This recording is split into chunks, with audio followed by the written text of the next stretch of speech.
l'artiste doit comprendre que Anelo Wango, il a l'aura, il a le talent, il a tout. Sur la simbe le go maolo. Au moins dans simbe acoustique, bah tout ba luki ba betango. Vous comprenez? Quand la bête regarde-moi, bah luki place à autant ngo ba moniter ba comment luki la solution. Vous comprenez? Est-ce que vous comprenez? C'est-à-dire Frère doit comprendre que c'est la star. Frère doit comprendre qu'il a ça. Il doit comprendre qu'il a l'aura. Il doit comprendre qu'il a beaucoup trop pardonné la musique. Et puis il faut être Messi. Gossip DRC News avec Jazz Kaboulou. La musique doit continuer et que vive la musique congolaise. Robin Mundibu, Salaba star dans l'orchestre. Luka ba voyage, au voyage dans l'orchestre.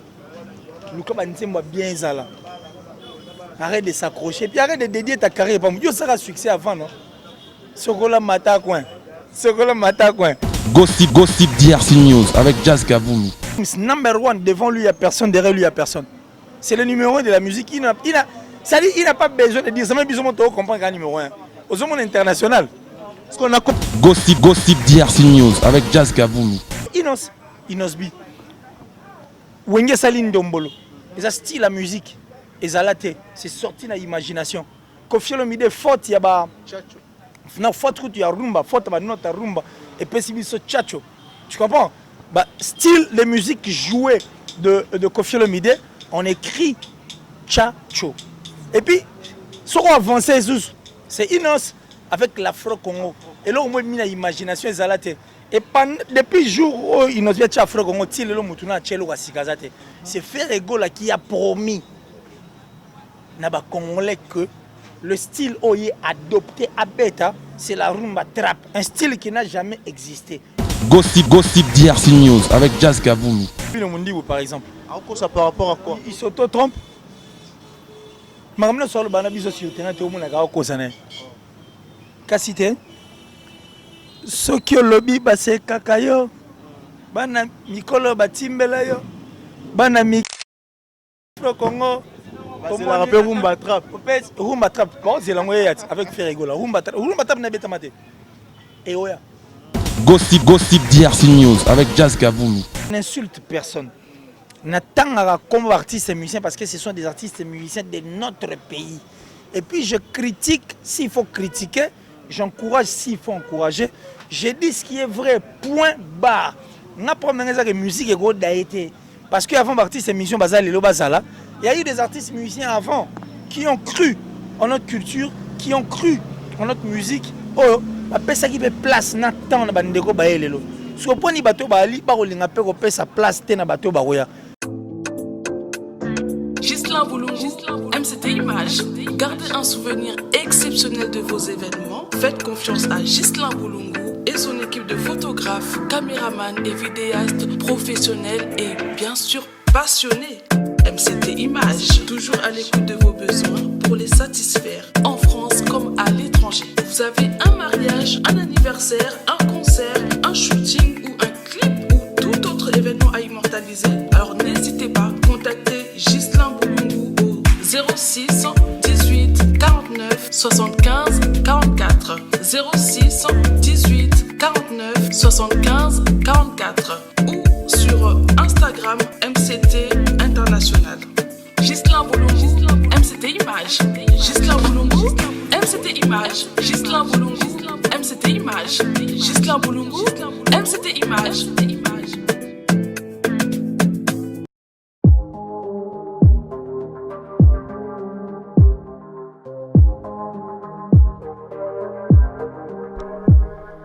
Si vous souhaitez perdre du poids, avoir un ventre plat sans effet secondaire, Herbalife Nutrition est votre solution. Commencez votre challenge de 21 jours par un petit déjeuner, boisson nutritionnelle, Herbal Aloe Vera, boisson instantanée à base de thé. Le coach Roger Wiener fera son suivi sur petit déjeuner avec 3 produits de base Herbalife Nutrition, idées recettes, plan alimentaire, un chat 24 heures sur 7, un entraînement en ligne sur Zoom, bien évidemment pour votre bien-être. l'utilisation de produits et quand il faut le boire. Si vous êtes partout en Europe, en Asie, en Amérique, en Australie et en Nouvelle-Zélande, le produit vous sera délivré en temps réel. En Afrique, le produit est uniquement disponible en Afrique du Sud, au Ghana, en Namibie et en Zambie. Et même si vous souhaitez avoir un revenu supplémentaire, faire du business en ligne, pour plus d'infos, contactez Roger Winer en indiquant les pays où vous êtes sur Facebook, Instagram, Snapchat, téléphone.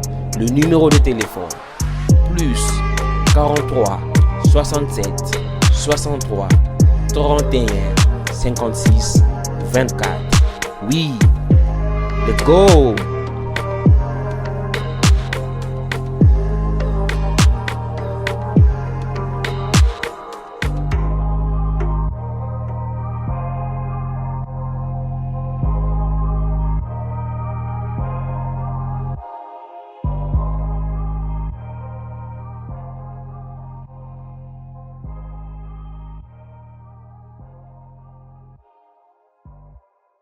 Salut tout le monde, c'est votre artiste Inosbi, les jeunes leaders Yamboka, les Molodo et leaders. C'est juste pour vous recommander de vous abonner massivement sur la best chaîne YouTube, Gossip DRC News, number one on YouTube. Gossip DRC News. Le savoir ne ment pas. Appelez-moi The Game. Gossip DRC News avec Jazz Kavoulou. Hein? On parle plus trop. Presse en ligne. Avec intelligence, avec sagesse, tout ça. Pas trop de polémique. Ce qui on mélange pas les torsons et les serviettes. Hein? Nous on est serviettes, on ne dépend pas des torsons. Gossip DRC News avec Jazz Kavoulou. De belles interviews, de belles collaborations, de belles images. Parole de Fabregas. Yo, alerte générale, abonnez-vous sur Gossip DRC News. Jazz, Tokos. Gossip DRC News. Les boss, ah. Merci vraiment à vous tous, vous êtes tellement nombreux à nous suivre en ce moment sur Gossip DRC News, la chaîne pas comme les autres, on ne mélange jamais les torchons et les serviettes. Vraiment, un grand merci à bateau, tout va redisposer, tant pour le Roland.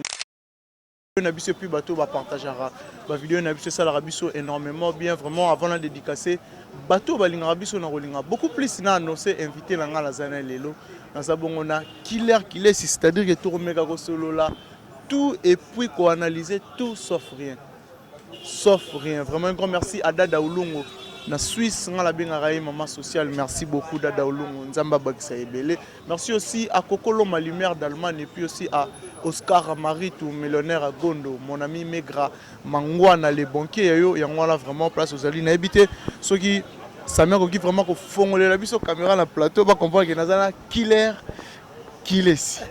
Bonjour Killer. Je t'ai dit, non mais je suis l'homme le plus heureux. Hein. Ah ben oui, hein, l'homme le plus heureux. Par rapport à quoi? Par rapport à tout en tout cas. Déjà, quand je disais aux gens que comme on est à Killer ici, et intérieurement, je m'étais dit que j'étais jamais de chèque. Mais pourquoi tu t'es fait appeler jamais de chèque? Moutuni a un échec. Mais c'est non. On n'a jamais de chèque parce que Moutoutou a un échec. Certes, j'accepte. Mais seulement, échec est gros à la tête et l'euro. Et qu'on fait un moutou à moutou. Tu vois? Parce que échec pour nous, nous avons le droit d'obstacle.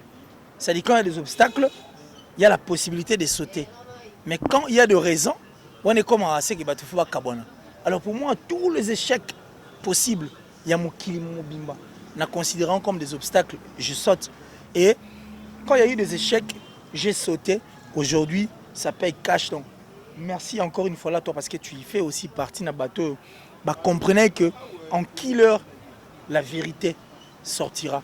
En killer, il y a une lumière qui pourra encore une fois là éclairer les mondes. Et merci à toi, merci aussi à celui qu'on appelle le Jazz Kavoulou, parce que papa Zahir donc. Voilà de tout le temps, faut tout là parce que Jazz à l'époque, en un plateau à télévision, il y a champagne, hein, piano bar, émission na télé Canal 5 Kala, et puis la Kin 24 Jazz a eu le temps et puis l'occasion il y a un background, il y a des cadres, il y a un mot qu'on a au sein de ces émissions. Donc j'ai dit merci à Jazz. Il a fait confiance aujourd'hui, ça paye cash. Et puis tant qu'on a sur Internet, aucune personne, la première personne, je l'ai toujours dit, la première personne qui m'avait demandé d'emmener ma petite expertise, moi petite connaissance, c'était Jazz. Jazz Killer vient à l'internet parce que vitesse m'a ramené aux changer et commandé Moussous. Voilà. Et quand j'avais fait confiance, et puis cash. Bandego va s'abonner massivement à la gossip. Voilà Killer si mais lelo maramozo m'a fait trop pour nayo na habité ni ne le gars na bandal pour nayo. Na biso na bandal Lycée Bolt à Kosati. Na quitté le taxi donc il n'y a pas le Kamba. Hein? Mais j'ai failli être tabassé. Pourquoi? Non, mais c'est la question que je suis en train de me poser. Les questions en ont mis tout. Vous avez un problème, soit un compte à rendre. Moi, je n'ai pas de compte à rendre. Je n'insulte personne. N'attends comme artistes et musiciens parce que ce sont des artistes et musiciens de notre pays. Et puis, je critique s'il faut critiquer. J'encourage s'il faut encourager. Je dis ce qui est vrai, point barre. Na problème avec la musique et gros d'aïté. Parce qu'avant l'artiste et musicien bazal et bazala, il y a eu des artistes musiciens avant qui ont cru en notre culture, qui ont cru en notre musique. Oh, après ça qui fait place na temps na bandeko baelelo. Ce que poni bateau bali ba rolinga pe ko sa place te na bateau baroya. Ne question na ko mituna. Le rato ko banga la musique na biso comme espèce moi on voit en disparition. On vient on crie. Mais est-ce que les appels na bateau oyo ozo cible ozo tala bateau nde ba rolinga ba bon musique ba ça fait. Je n'ai ciblé personne. Biso to ba maram to ko mona on a ciblé personne. Neti ni neza ko pousser yo oloba o za ko mona. Mais on to ko mona. Neti ni exemple. Dans le bien, musique, la musique, c'est comme une équipe. Et ça, collectivité à Marambo. Vous comprenez? Quand on dit que c'est un jeu collectif, c'est-à-dire il faut l'apport de Kirit, de Killer, de président Bayo Chudi, de Dali Boukassa, tu comprends? Et de Kams Massiani. C'est-à-dire que Kams Massiani a eu ballon. Attali Kirit. Asali Centre, Yozui. Ochudi bayi quand au Pessi. Tant Ochudi bayi aux oies. Amoni gigal, la tchèle gigal. So gigal a kangi ballon. Attends à comprendre que na position auto zaeli oyoyo. Dali Boukassa osanini. A ocha. Pessi Dali a tché. Mais so yo comme kanga ballon dira l'un carré. Donc moni yo le roi bayi yo kaka. Donc il na balle yo za musicien. Mais comment va gagner balle au l'équipe va jouer professionnel au bête. On est comme les Guindo na kati. Parce que ça musicien, il y a un joueur, il y a un football professionnel. Et puis, il y a un fort joueur, ça l'a raté. Quand on te donne la balle, mais passe aux autres. Voilà, Killer. Mais n'évitez la fois passée au BTL solo, il y a regarde-moi. Nan le rebimagité, to bagi to rozela et bimanatere, puis te comprendre s'il y a du nouveau. N'évitez tant au tel regarde-moi. Est-ce que ozo mon un peu kibosi kango oyo betele kitolo. Non mais kibosi kezali. Exemple netini ni kibosi ka o Killer azo remarqué. Imagine d'abord que Ferrego là. En fait, les gens vont écrire ce qu'ils vont écrire. Hein. Moi je dis merci parce que quand on dirait que défenseur il y a tout le monde. Vous comprenez? Naboyi n'a pas na s'excuser trop parce que au Kanisato au comme défenseur à motomoro. Tiens la défenseur à mototin. Sauf que ba défenseur à batongo. Neti ba nani ba Mr Nanga de tout le temps Tracy Elez. Yem d'aller en bon affaire. Trésor Congolo. Armande Florent Ngabou. Yem d'aller en bon affaire gola. Vous comprenez? Et puis tous ces gens qui entourent les artistes musiciens, ce sont eux. Oh bah lire mon artiste et musicien. Biso to le benga po balobara que menuisier ali ana libaya. Ajuster ali ana et bende. C'est que biso ba to ba journaliste lire ana ni. Na culture. Alors, mais quand la culture est derrière, c'est que tu ressens sur le routier. On a compris que ces gens-là ne veulent pas donner les meilleurs d'eux. Ils ne veulent pas travailler. Qu'est-ce qu'on fait? On vient, on accompagne la musique. C'est-à-dire, na moto, il y a moto T. Na défenseur, il y a moto T. Mais ngara na sima culture pour éco koufate. Alors, quand on parle de Ferrego, là, c'est une question que tu m'as posée, une très belle question. Yo bando talara opéra avec Papa Oyemba. Les artistes ne sont pas opérés, ils sont pas d'elle. Là, on a un bazar américain, c'est une anglophone. Là aussi, ça n'est pas du nouveau, d'abord, c'est l'apport de Ferrego. C'est la voix, c'est les risques que Ferrego l'a appris. Voix Ferrego là, déjà. C'est le risque, la voix de Ferrego là, le risque de faire ce qu'il a fait. Vous comprenez? Et aujourd'hui, s'il n'y avait pas du nouveau dans cette chanson, c'est déjà du nouveau. C'est une force. Et puis les lots, comment lobby ça va parce qu'ils savent que Ferrat a donné le meilleur de lui. Il a mis la barre tellement licolo que bah comprendre que place au barreau, bah on a tes places, il faut pas mon asili na libandi. Qu'est-ce qu'ils font? Ça crée un problème. Il y a du nouveau. Et puis c'est encore plus que nouveau. Pourquoi? Parce que Ferrego là a betika rumba trapité. Oezanora opéra, pop soul. Ça dit du pop soul que tu es en train de suivre là, regarde, moi une chanson qui fait pleurer. Et si ça te maille, ouais, bah t'es na sa nini. Na yemba. Na sambele comme le roi Nzemba One Woman Love ya R. Kelly. C'est comme Céline Dion, c'est comme Adele. Hermoso on dirait c'est on est Johnny l'idée à Zobimana, on dirait. C'est comme Fally Ipupa aussi à One Love. Bon One Love na ouais kokana. Peu près même style. Même style mais bah y a pas zone ba One Love est style mon autre. Ça c'est de l'opéra. C'est du pop soul, ça n'a rien à voir avec One Love. One Love, il y a le roi Rumba R&B. One Love, il y a le roi Zazu. Zazu, tu es dans les boissons. One Love, on est à ligne, papa chéri, j'ai même le Salvatore de la patrie, Motopamba Beta. Manzem le roi, bye bye Julie, c'est pas ta faute si elle dit bye bye. Il y a le roi Jeannette Bombole, une chanson qui a, il y a la rumba, mais il y a la technicité, l'ingéniosité, il y a du rap en fait à l'intérieur. Si on fait ça, il y a le roi Germain, on va comprendre. Il y a la ligne, il n'y a rien de nouveau. Parce que moto na bakisi style na rythme na musique congolaise na biso azate. La dernière personne c'était Inosbi. Wenge Saline Dombolo. Et ça style la musique ezalate, c'est sorti na imagination. Koffi Olomide faute ya ba na faute route ya rumba, faute ba nota rumba et puis biso chacho. Tu comprends? Bah style de musique jouée de Koffi Olomide, on écrit Tchacho. Et puis, ce qu'on avance, c'est Inos avec l'Afro-Congo. Et là, on a mis l'imagination ezalate. Et depuis le jour où Inos vient Afro-Congo, c'est Ferrego là qui a promis aux Congolais que le style OYE adopté à Beta, c'est la rumba trap. Un style qui n'a jamais existé. Point barre, où est le man? C'est là ce qu'on rumba trapéa. Faire à bête les nous pop sous le mono, ça dit. Et on est change.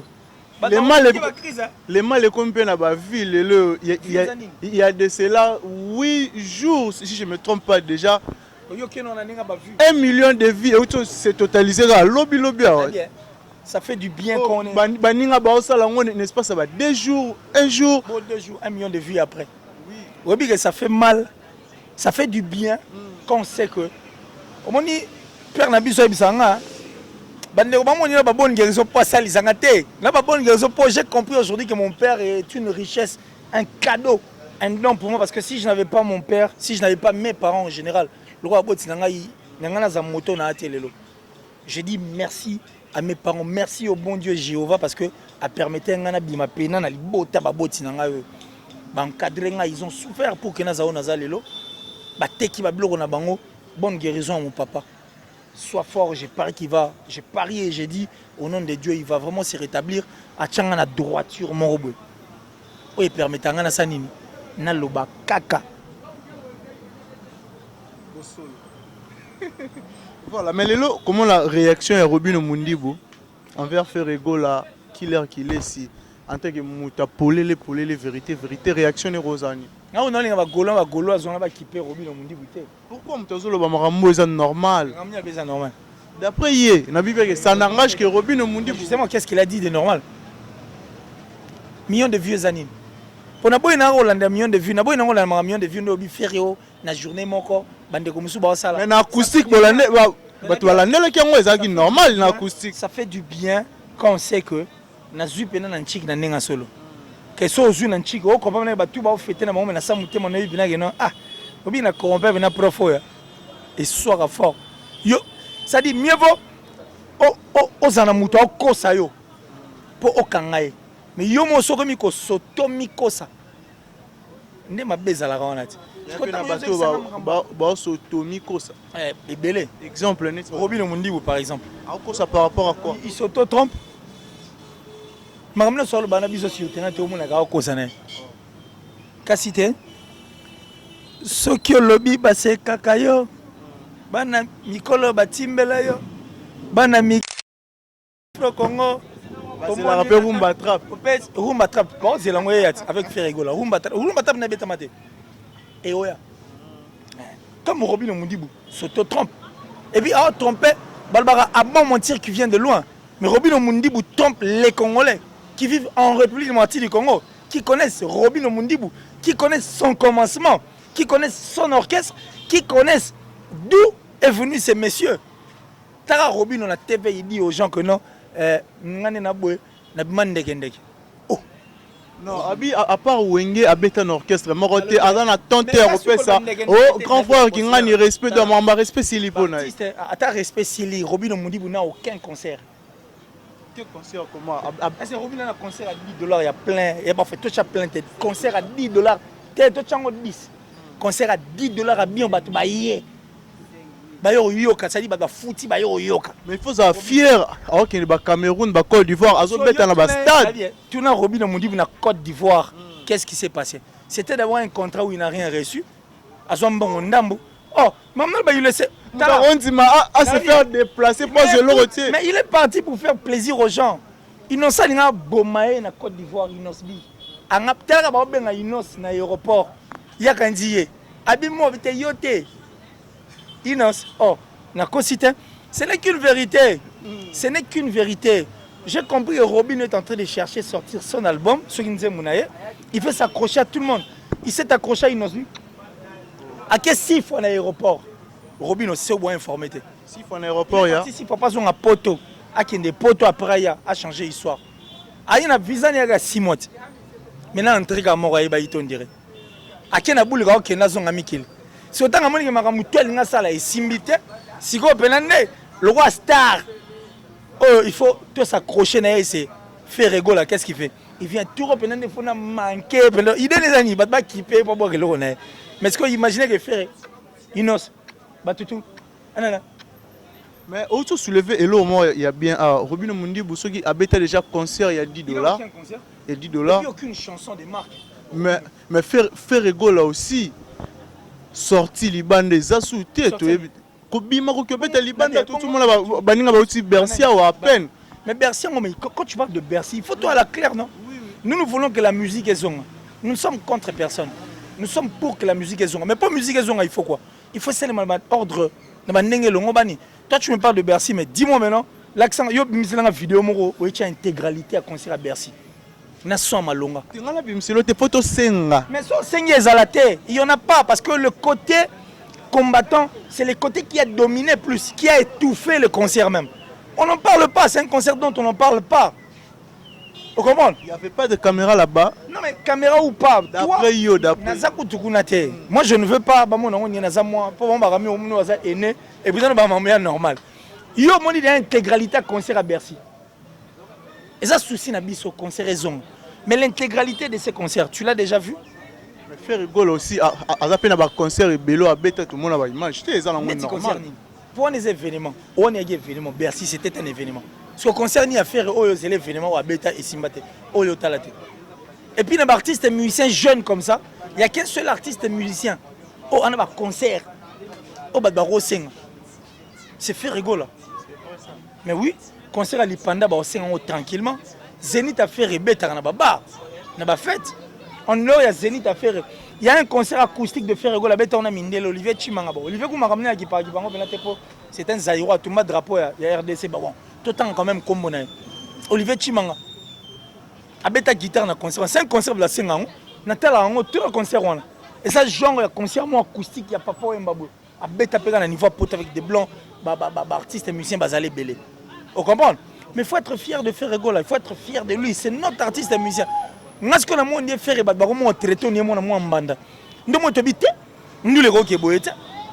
pouvez pas utiliser des gens pour détruire le sol. Il faut pas faire rigoler. Non, on habite, on n'a pas faire rigoler. Moi, je n'ai jamais faire rigoler. On habite sur la télé, la TV, tu écoutes un état, Na 6 fois, je ne sais pas si on a parlé.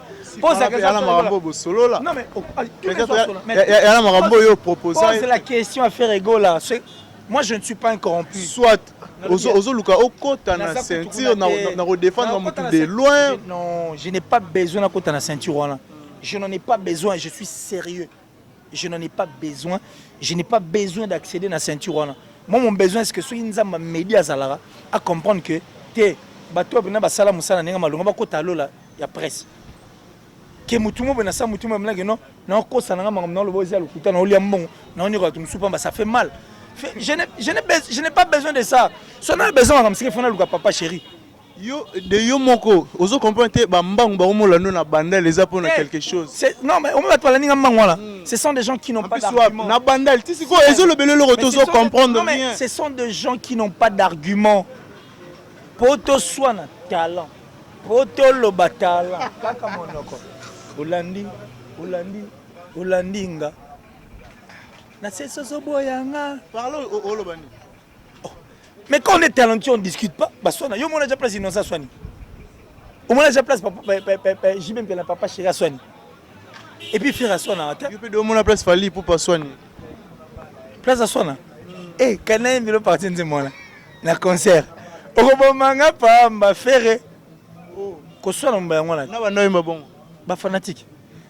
Na concert on a international ba taille comme ba ferré ba yé mais orobomanga pa mba ferré. Je ne comprends pas que faire. Moi, faire, il y a un canamoko. Quand on a une émission, on a juste croisé faire, on a beau. Maintenant, on l'a fait. N'habitez si elle a voir des artistes musiciens comme moi. En dehors, papa Chérina Inosbi, bien sûr. Number one, devant lui, il n'y a personne, derrière lui, il n'y a personne. C'est le numéro 1 de la musique. Il n'a pas besoin de dire ça, même besoin de comprendre qu'un numéro 1. Aux hommes international. Parce qu'on a Congo numéro 1, Zarana. Maître Gims. Congo.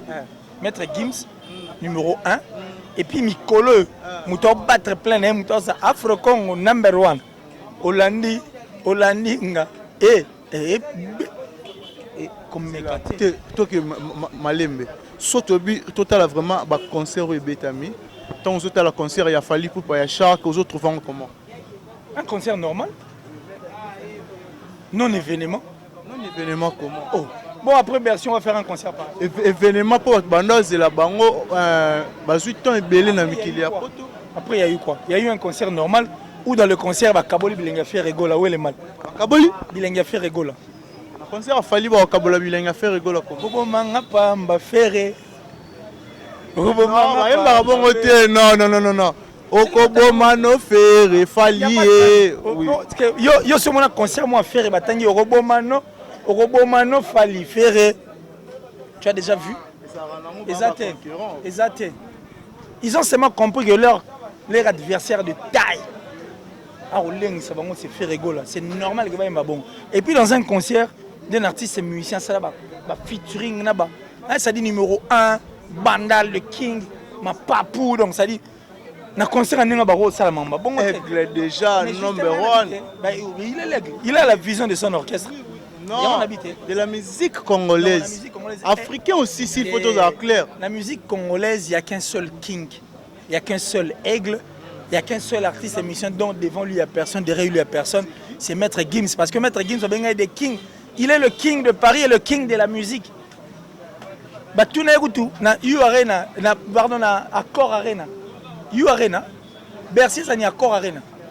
Tout na Accor Arena 2016. Oh, mais Maître Gims.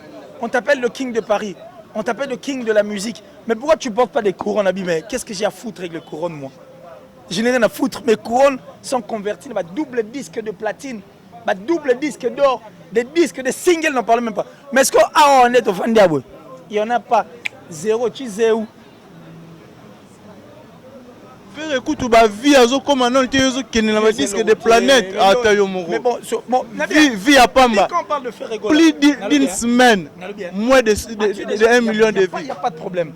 As-tu déjà vu Ferrego la dire que Nganaza numéro 1, Naza international, Nganaza Bonaza Bonaza? Ferrego n'a pas ça, il faut applaudir. Bah musicien tout, bah Renaud Maraba Combo, tout le monde a un mot, tout le monde a un mot. S'il te plaît, Gossip. Kérit. Oui, Bara, bisous toi, Bara. Parcours à faire René à Falite. Par rapport à quoi? Tala, Lélo, Ferré doit être fier de lui, comme ça va faire. Comme ça va faire été. La vérité, point barre, je m'en fous du reste. Vérité, on se focalisera dans la faire rigolo. Moi, vérité, non. Vérité, nous dirait comment tu es à un moment. Nathan, comment il n'ose plus combien de fois. Nathan, comment j'y vais combien de fois. Mais plus ces affaires rigolo. Mais pour yo, question se poser, c'est basé sur faire rigolo. Sur le côté j'y vais royoranga. Sur le côté inos royoranga. Sur le côté héritier royoranga. Sur le côté fabrication royoranga. Sur le côté déplique royoranga. Sur le côté royoranga. Bon. Mais c'est là. Tout ça, j'aime moi, tu comprends que mon bolo est à solo. Oui, tu es nautique à l'angle malobolo. Quand on m'a connu pour échapper. Bandeko est victime, il faut pas que Sony. Aussi. Parce que faire rigolo, on va comparer à Fali Lelo. Tant qu'il fallait à l'ombre quartier latin, tant qu'il fait à l'ombre quartier latin, balaye dans mon pépé mota. Déjà Fali Ipupa a été lavé, soigné par Koffi Olomide. Soigné dans quel sens? Koffi Olomide, c'est parmi les artistes musiciens congolais qui ont vendu la rumba de la République moitié du Congo, Nalibanda. Vous comprenez? Et Batoaï, au sein orchestre, on a quartier latin, c'était de Prince. Parce que Koffi Olomide les vendait bien. Et puis, le Côte d'Ivoire, il a fallu pour Koffi Olomide. L'Afrique, en fait, ni pété balinga faire rigolo pour Koffi Olomide, il faut pas les cas dans le quartier latin aussi. Mais là, non, Maï. Tu as affaire à Killer Kilesi, mais là, non, Maï. Tu as affaire à Killer Kilesi, mais là, non, Maï. Ah, bah, on a affaire à Killer. Yo, ça a affaire à Killer. Yo, me pose, yo, se poser la question. Ça dit, Koffi savait et sait vendre ses artistes et musiciens dans le milieu et Afrique, et puis musicale africaine, surtout côté rumba. Mais ce n'est pas le cas. Faire hasard ressortissant en maison mère. Maison mère, oui, on a tout une question. Moi, est-ce que bon, Michael Jackson a couffé pour la rumba, a couffé pour la rumba. Michael Jackson a suivi pour la show. Donc, oui, à terre, comme un musicien, comme il se doit être. C'est le générique connu dans le monde. Vous comprenez? Quand on fait un goal à côté quartier latin, faire n'a pas Alexis bon moment nananité na Koffi Olomide. Et puis on voyager, mais vendre, écoute, vendre et voyager, attention, Ferregola n'est pas la marque déposée du quartier latin.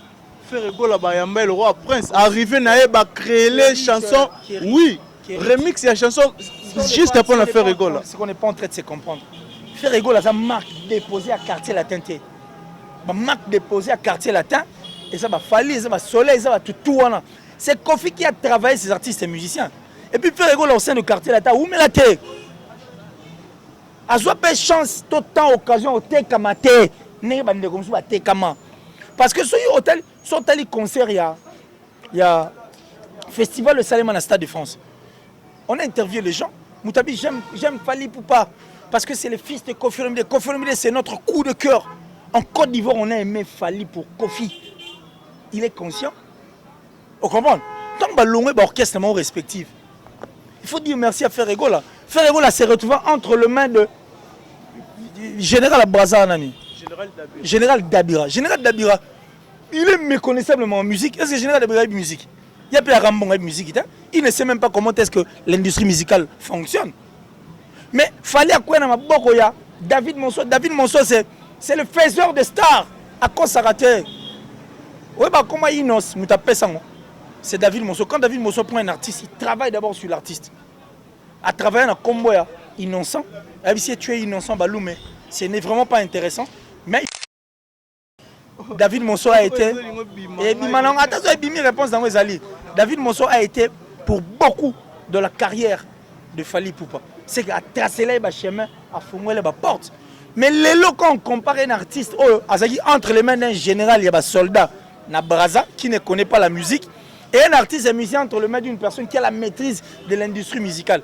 Là, on comprend, il faut dire merci à Ferregola. C'est que Poto Swan a talent, Poto Swan, Kaka Monok, il est talentueux Ferregola. Bravo, bravo Ferre. Maintenant, kilo po, il y a des cas moi. Et comme ça, dans le monde de la musique, dans le monde de la musique, on comprend, on comprend que type on a talent. On fait on va faire on croisé Ferre. Oh, nous ne pensons pas Babou Zakar, ça c'est pour rire. Mais comment faire à You Matin à niveau? Mais apparemment on dirait une promotion au Salamaki na acoustique euto bima na moment ba pandémie.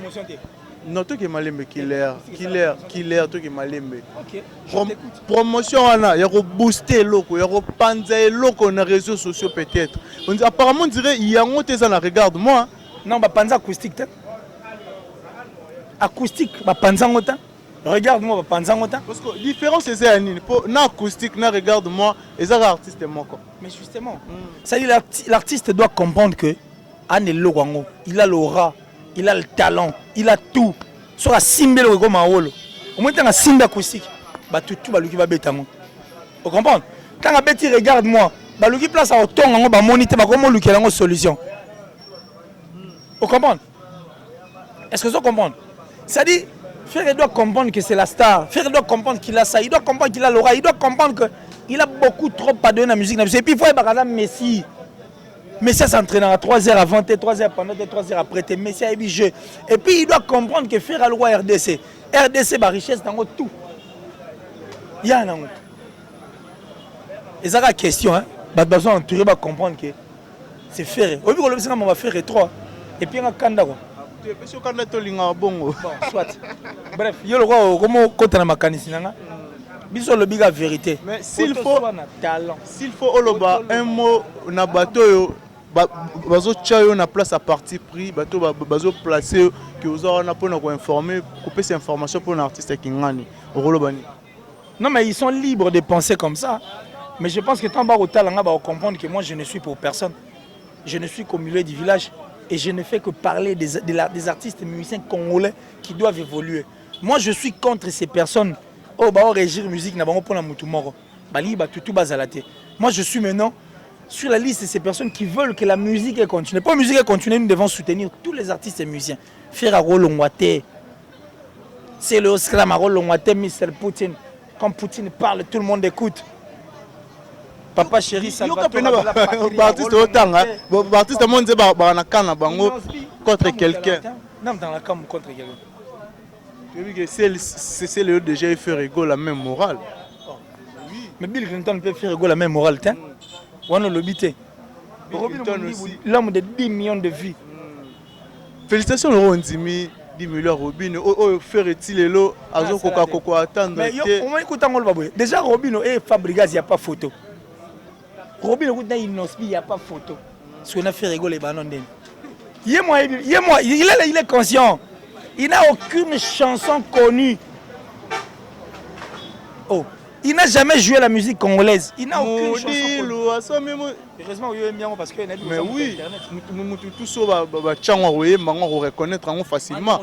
Chanson à Robino Mundi. Bon, 5 000 francs, Kamikaze Zali. Bon, très bien. Il faut l'encourager, il faut lui dire la vérité en face. Maintenant, ça défaut pour Bino na biso ba journaliste. Tout ça défaut na. Il faut que ça montre vérité en face. Bon, il y a ça Robino vérité au talent aussi. Robino, tu as encore beaucoup trop à donner, tu n'as encore rien fait pour la musique. Tu as 10 millions de vies sans concert, 10 millions de vies, on a fait photo vérifier qu'on a bien. Parce que le secret polichinelle est en 4. Robino.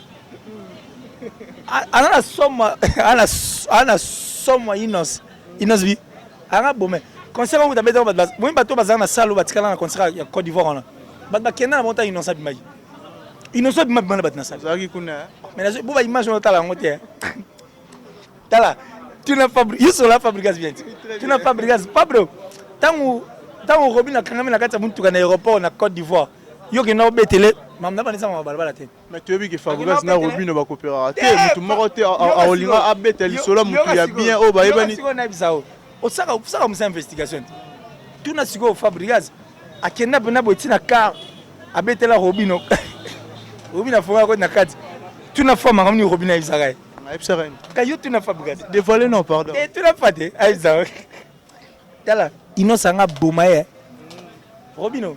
Arrête de dire innocent. Tu as fait Rewana. Robino a lancé des filles depuis à totaliser 1 million. 11 millions s'il vous plaît. On a compris que Robino veut sortir son tube. C'est normal, il veut s'accrocher. À ce moment-là, on s'accroche à innocent.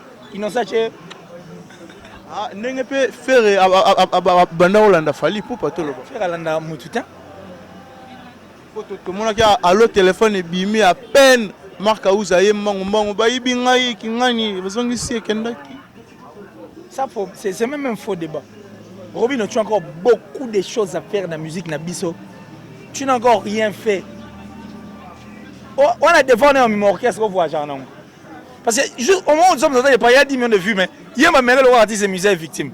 Imagine, il figure sur la liste des artistes. Non, il y a des Ambassi, il y a des Gino Liagi, il y a des Babolo, il y a des Kabouya. Mais on a arrêté de Kima, il a Kima, il Kabouya. Voilà qu'il est ici. Tout le monde a fait vers la fin, mission Nabiso. Ouais, tout le monde a fait vers la fin, mission Nabiso. Mot de la fin, puis la salutation à bateau, non, mais en tout cas.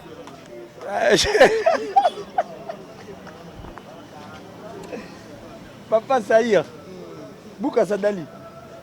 Nabia, la musique doit continuer et que vive la musique congolaise. Robin Mundibu, Salaba Star dans l'orchestre. Luka ba voyage, au voyage dans l'orchestre. Luka ba ntimba bien zala. Arrête de s'accrocher, puis arrête de dédier ta carrière. Dieu sera succès avant, non? Sokola Mata Coin. Sokola Mata Coin. Et ça qui est avant, tu vas ramener au le bar.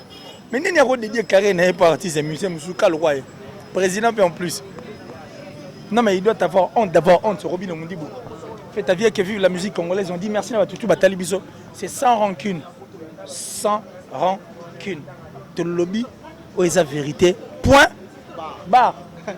Voilà, un grand merci vraiment. Nabato tout va dire. Au bout qui va tout faire. N'a pas raté. Si on a boit qui était dans le bel. Polingoto qui te répète tard au tala biso. Polingoto qui te répète tard. Non, les gens vivre Polingoto qui toko peta et penioso.